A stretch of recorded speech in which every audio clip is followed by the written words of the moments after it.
turned on? Can you hear me? Yeah. Oh, you can. I want to pay respects to the Gadigal people of the Eora Nation and to their elders past, present and emerging. And also thank you to our New Zealand comrades. It's going to be a very long time, I think, before we have the capacity to sing like you do, but it's always an aspiration of ours. Well, everyone, isn't it awesome to be here? To be surrounded by so many comrades.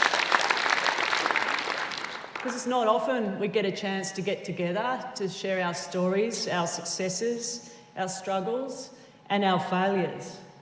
And it's the 90th anniversary of the ACTU, and over this time, probably 5 generations, there would have been many, many gatherings like this over the years. But when I look over this crowd, I don't think it's probably ever been so diverse. Have there ever been so many women unionists in one room? So many young people, so many people of colour. I tell you what, it could be really dangerous, hey? Really dangerous, you really might just destroy the joint. But all of us, no matter what our job title, workplace leader or union leader, we're union organisers, all of us. We serve the cause of working people, making them and our movement stronger. Every single person in this room, every single person has decided at some point to dedicate their life or part of it to this cause. I've had about 8 jobs in my life, and there's no job I love more than being a union organiser, no job. And there's nothing more important than growing our movement and making it stronger.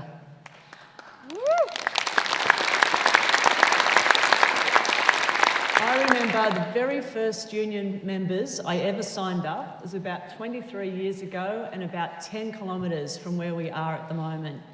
It was a group of women in a women's refuge, and I remember when they were filling in their forms, I actually held my breath while they did so.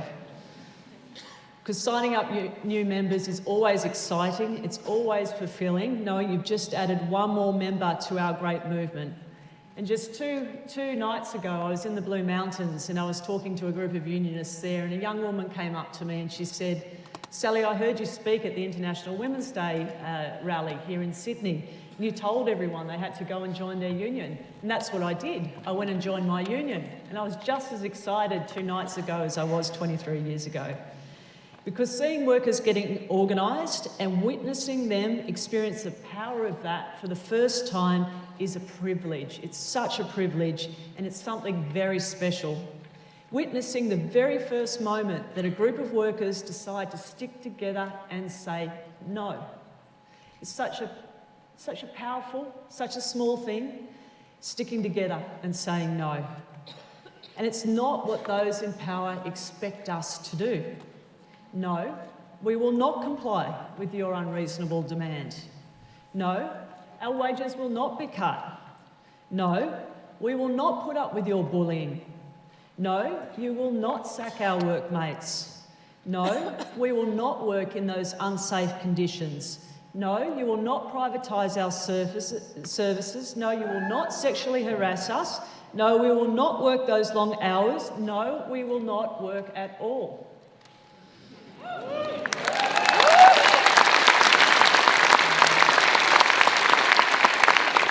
These simple but profound acts of saying no and experiencing the power of collective defiance changes lives.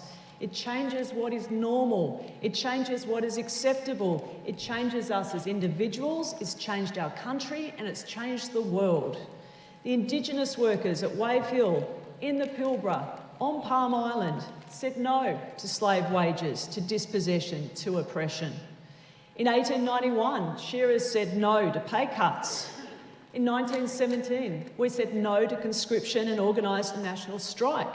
Women unionists said no and are still saying no to unequal pay. The people at the Eureka Stockade said no to a political system for the rich. 100 years ago, we said no to poverty-level wages and won a living wage. We said no to long working hours and won an 8-hour day. Wharfies said no to loading iron for the Japanese before World War II.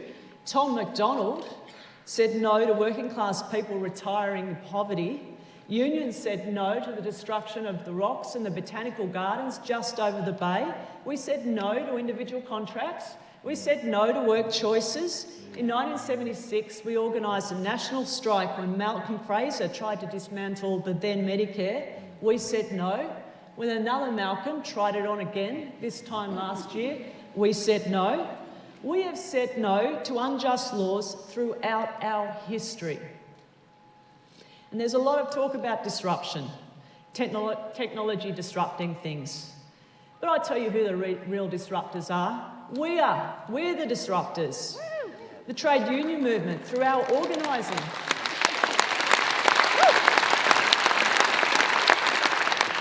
The trade union movement, through our organising, has disrupted history, has changed the way things were meant to be, and we've pushed those with power off their course. We have made lives better for working people, in fact, for all Australians. We have, and throughout our history, we have changed the rules. We have been saying no to the greed of a few for a long time.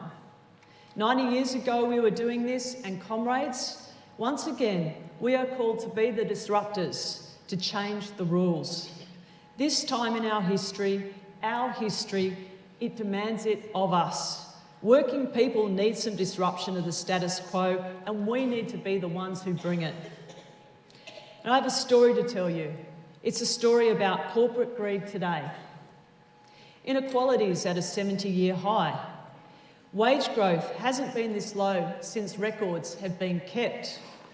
Profits went up 40%, where wages only went up 2%. 40% of the workforce is in insecure work. A generation of people don't know what it's like to have a paid sick day or a paid annual leave day. Our minimum wage does not keep people out of poverty. Wage theft is a business model where employers ignore our minimum wages, from celebrity chefs to multinational pizza chains. Employers have been bending and breaking the protections working people have built.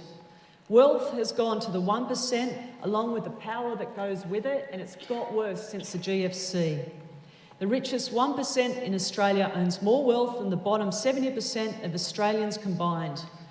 678 corporations paid no tax, 48 millionaires paid no tax, not even the Medicare levy.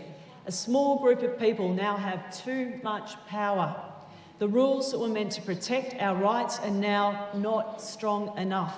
They need to be rewritten. We need to change the rules to make them pay their fair share of tax. We need to change the rules so working people have more power, because surely the answer to the greed of the few is more power for the many. We need better and we need stronger rights at work. Woo.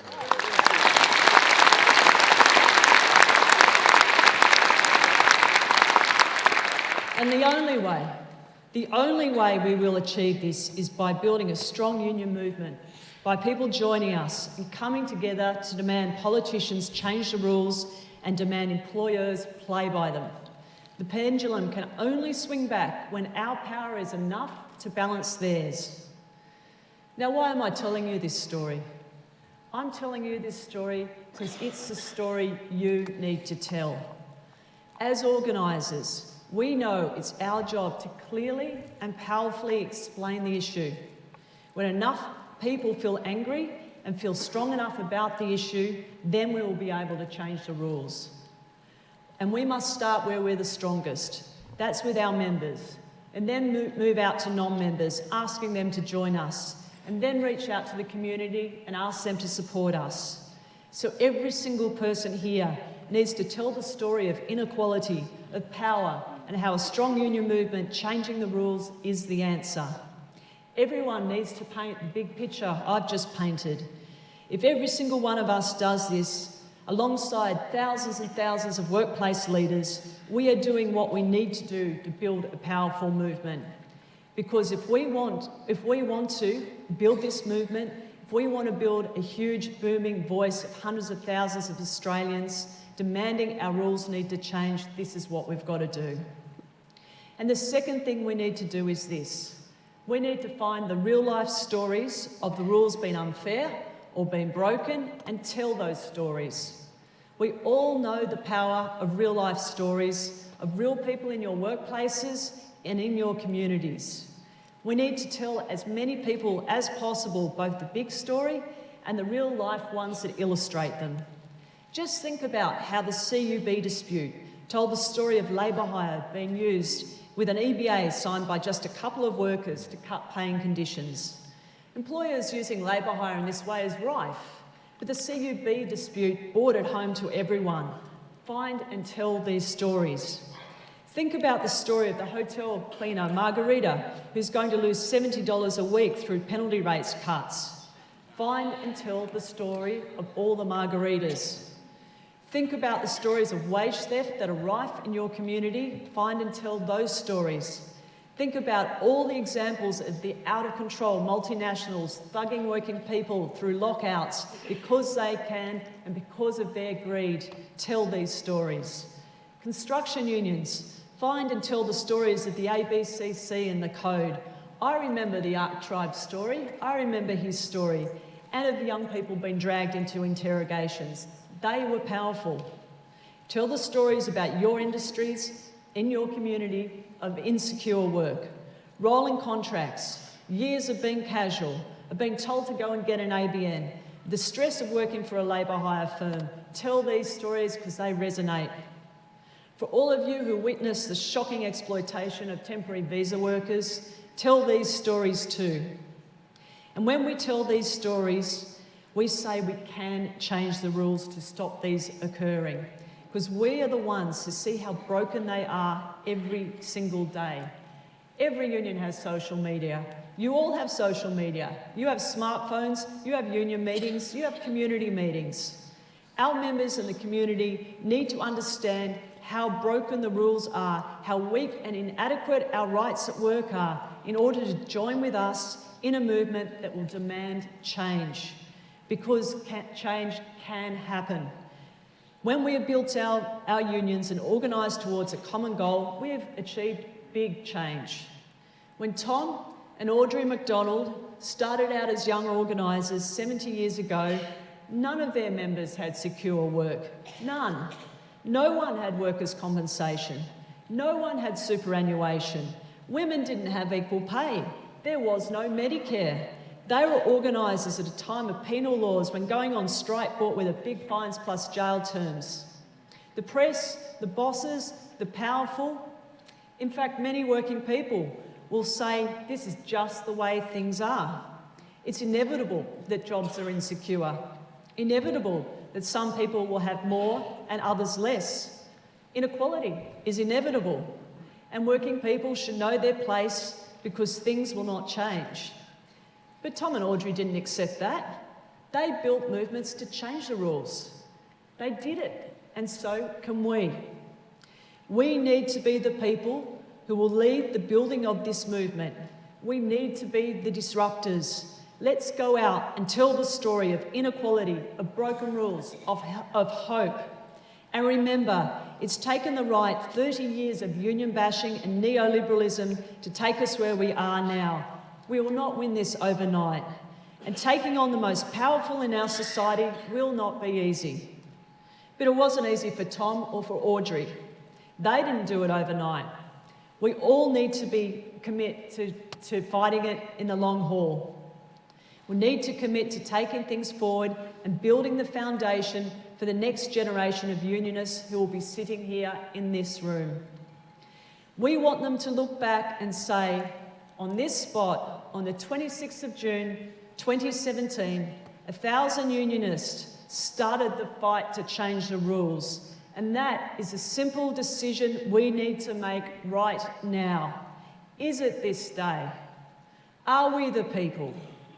Are we the generation of working people who will stand up and start the fight? Are you up for it, comrades?